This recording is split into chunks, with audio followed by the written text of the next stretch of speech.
அனைவருக்கும் வணக்கம். இது ஸ்ரீ பாலாஜி ஜோதிட நிலையம் தாரமங்கலம். இன்றைக்கி நாம் பார்க்க போகிற காணொளி பாலாரிஷ்டம். பாலாரிஷ்டம் அப்படின்னா என்ன?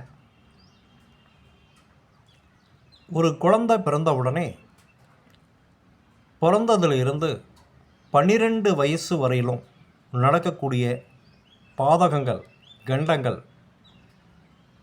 சாதகமற்ற சூழ்நிலைகள், இதுதான் பாலாரிஷ்டம் அப்படின்னு பேர். ஒரு குழந்தை பிறந்த உடனே வந்து கேட்பாங்க, இந்த ஜாதகத்தில் குழந்தைக்கு பாலாரிஷ்டம் இருக்கா அப்படின்னு கேட்பாங்க. அப்படின்னா அந்த 12 வயசு வரையிலும் ஏற்படக்கூடிய கண்டங்கள், பாதகங்கள் தான் பாலாரிஷ்ட தோஷம் அப்படின்னு பேர். ஆக இந்த பாலாரிஷ்ட தோஷத்துக்கு ஜாதகங்களில் ஏகப்பட்ட விதிகள் இருக்குது. நான் இங்கே ஒரு 10 விதிகள் உதாரணத்தோடு கொடுத்து விளக்கியிருக்கேன். ஒவ்வொன்றா பார்க்கலாங்க. யாராவது நீங்கள் ஜாதகம் பார்க்க விருப்பப்பட்டீங்கன்னா என்னுடைய இந்த நம்பருக்கு உங்களுடைய பிறந்த தேதி, நேரம், பிறந்த இடம் அனுப்புனீங்கன்னா நானே கூப்பிடுவேங்க. ஒரு ஜாதகத்துக்கு ஃபீஸு 200 ரூபா மட்டும்தான். 200 ரூபா நானே கூப்பிடுவேன். ஜாதகத்தை ரெடி பண்ணிவிட்டு நானே கூப்பிடுவேன். விருப்பமுள்ளவர்கள் நீங்கள் தொடர்பு கொள்ளலாம். சரி, காணொளிக்கு வருவோம்.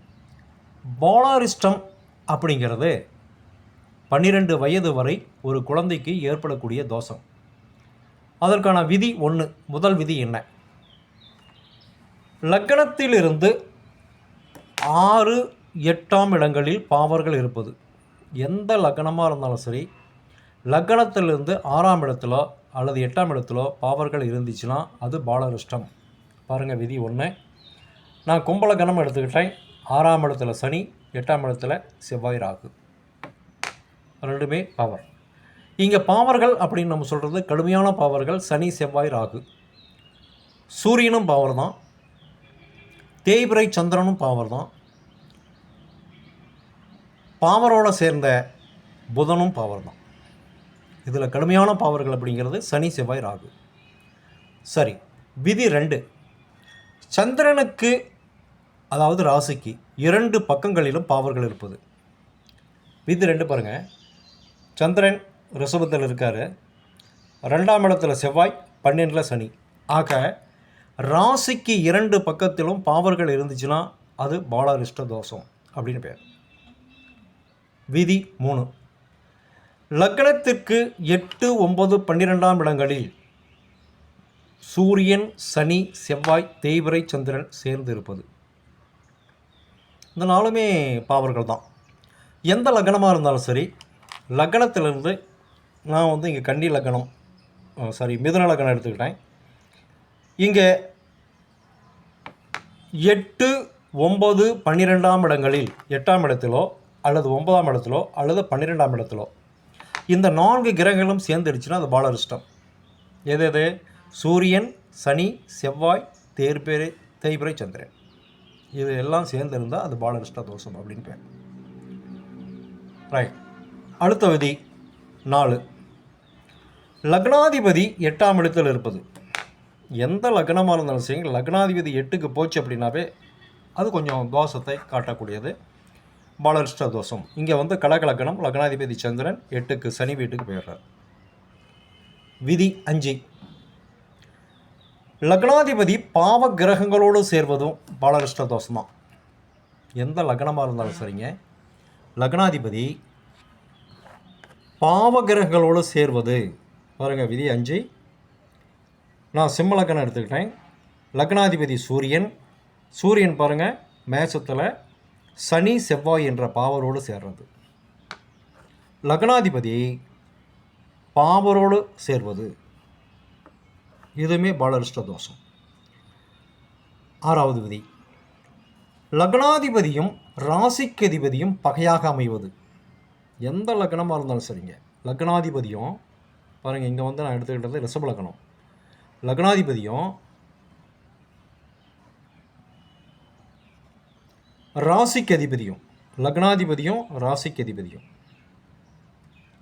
விதி 6 பாருங்கள். லக்னாதிபதியும் ராசிக்கு அதிபதியும் பகையாக அமைவது. லக்னாதிபதி யாருங்க? சுக்கிரன். ராசி அதிபதி யார்? குரு. ஆக சுக்கிரனும் குருவும் பகை. இப்படி பகையாக இருந்தாலுமே பாலரிஷ்ட தோஷம் அப்படின்னு பேர். அடுத்தது 7.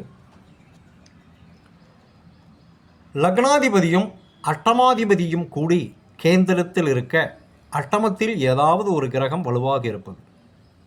எந்த லக்னமாக இருந்தாலும் சரிங்க, லக்னாதிபதியும் அட்டமாதிபதியும் 8ஆம் அதிபதியும் கூடி கேந்திரத்தில் 1, 4, 7, 10 இருந்துச்சுன்னா, 1ஆம் அதிபதியும் 8ஆம் அதிபதியும் சேர்ந்து 1, 4, 7, 10 இருந்து 8ஆம் இடத்துல ஒரு கிரகம், எந்த கிரகமாக இருந்தாலும் சரி, வலுவாக இருந்துச்சுன்னா, அதுதான் விதி 7. பாருங்கள், நான் எடுத்துக்கிட்டது கன்னி லக்னம், லக்னாதிபதி புதன், அட்டமாதிபதி செவ்வாய். இந்த புதனும் செவ்வாயும் சேர்ந்து 1ல் இருந்தாலோ 4ல் இருந்தாலோ 7ல் இருந்தாலோ 10ல் இருந்தாலோ இது பாலரிஷ்ட தோஷம் அப்படின்னு பேர்.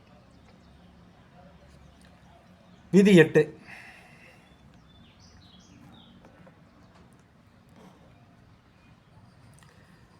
லக்னத்தில் தேய்பிரை சந்திரனும் பாவரும் சேர்ந்திருக்க சுபர் பாராமல் இருப்பது. லக்னத்தில் பாருங்கள், விதி 8, லக்னத்தில்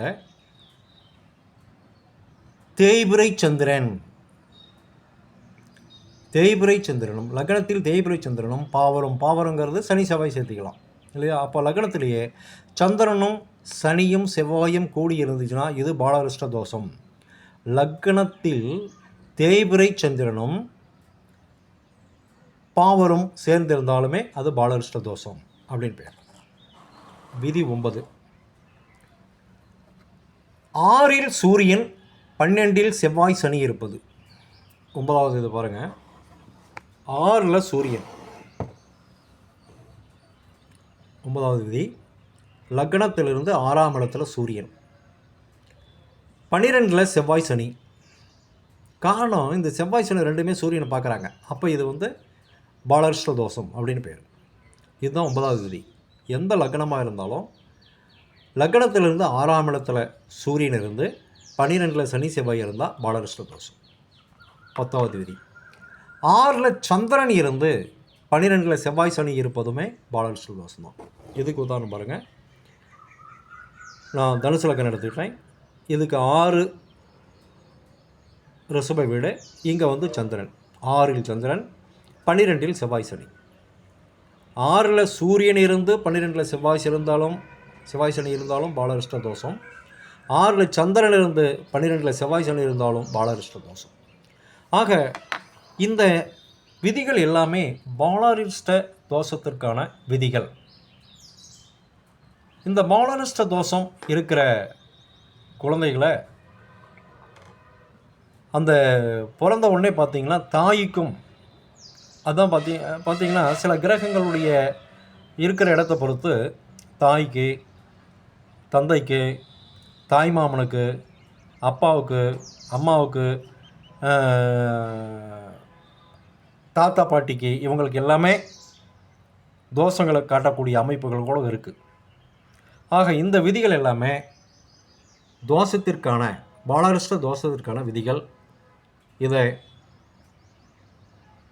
மீண்டும் ஒரு காணொலியில் இன்னும் சில விதிகளோடு சந்திக்கிறேன். நன்றி, வணக்கம்.